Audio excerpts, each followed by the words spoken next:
ole tun trom chu phone memory full rang storage full rang ti thol dan an soyanga phone hang rang thi nang chi tamo phone hi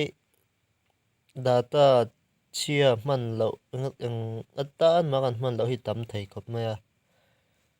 phone memory full rang ang chi ti thol dan ngang soi don na ni Boostmaster ang chi engma kan mang don lawa ti thol dan sang sang omanga amma sabera tunin I application a khani lu tanga han met wang wang la apps info a hian ilu tang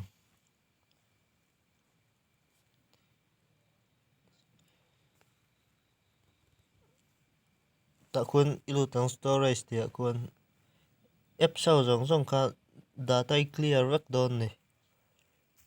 ma se WhatsApp le Facebook Instagram ang chi kha chu tilawla chan chu bul tang hon that kha ngai do na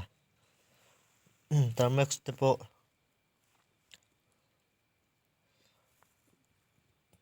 phone call te mang vel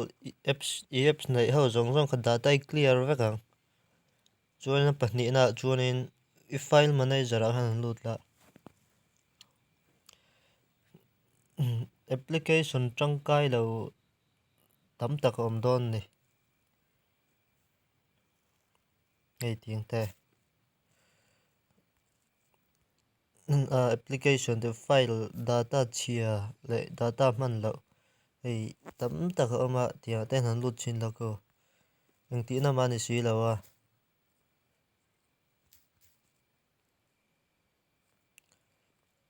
eng tiang tamo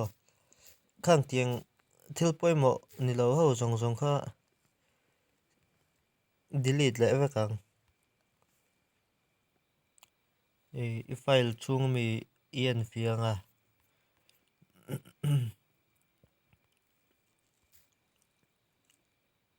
ei ting te ngatan mani lo delete le vekang chuan a pathum na tan chuanin Facebook a khan lut la Facebook I man chuan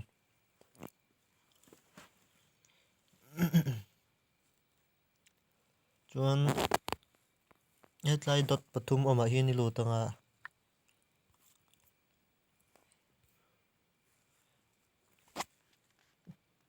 clear space te hianin ilu tang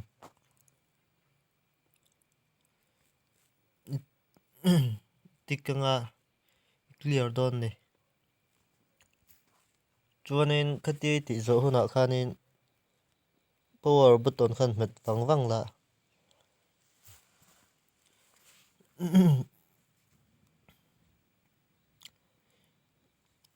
I restart don ni phone ka restart tanga ke chu khu hring khu ni reboot ti khu na oma ke chung ka ti kher lo mai nga I restart tanga I phone ka alo thol hok to don ani